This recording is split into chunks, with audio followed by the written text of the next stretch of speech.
క్రైస్తలో ఈరోజు దేవుని యొక్క వాగ్దానము దినవృత్తాంతములు మొదటి గ్రంథము 12వ అధ్యాయం 18వ వచనం. నీ దేవుడే నీకు సహాయం చేయను. దేవుడి వాక్యాన్ని దీవించుగాక. ఆమేన్. అవునండి, మన దేవుడు ఈ రోజు మనకి సహాయం చేస్తానని మనతో మాట్లాడుతున్నాడు.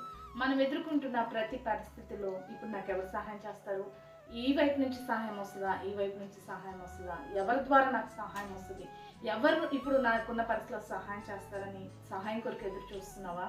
దేవుని యొక్క వాక్యం సెలవుస్తుంది, నీ దేవుడే నీకు సహాయం చేస్తారు. అవును, మన దేవుడు మనకి సహాయకుడిగా ఉన్నాడు. మన దేవుడు మనల్ని ఆదరించేవాడుగా ఉన్నాడు. మన దేవుడు అన్ని విషయంలో కూడా మనకు నెమ్మది కలిగేవాడు ఉన్నాడు.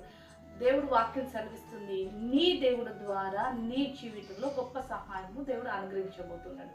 కాబట్టి ఎవరి ద్వారా సహాయం వస్తుందని ఎదురు చూసి ఆ సహాయం పొందుకోక కృంగిపోతున్నావేమో, సహాయం వాళ్ళ ద్వారా వీళ్ళ ద్వారా వస్తుందని ఎదురు చూసి నీరసిల్లిపోయి కృంగిపోయి ఉన్నావేమో, దేవుడి ద్వారా నువ్వు సహాయం పొందుకోబోతున్నావు. దేవుడే నీకు సహాయం చేయబోతున్నాడు. కృంగుదల నుంచి విడుదల పొంది దేవుని యొక్క సహాయం పొందుకొని అన్ని విషయాల్లో సంతోషించు. అటు రీతిగా దేవుడు అన్ని విషయాల్లో నీకు సహాయం అనుగ్రహించుగాక. ఆమేన్.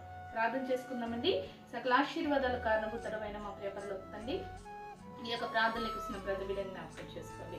ఆయా వారికి ఏ వైపు నుండి సహాయం వస్తుందో తెలియక కృంగిపోయి సహాయం కొరకు ఎదురు చూస్తున్న బిడ్డల జీవితంలో నీ ద్వారా సహాయం పొందుకొని అన్ని విషయాలు జయించి సమాధానంతో ఉండుటకు సహాయం చేయమని యేసు నామములో ప్రార్థిస్తున్నాను తండ్రి.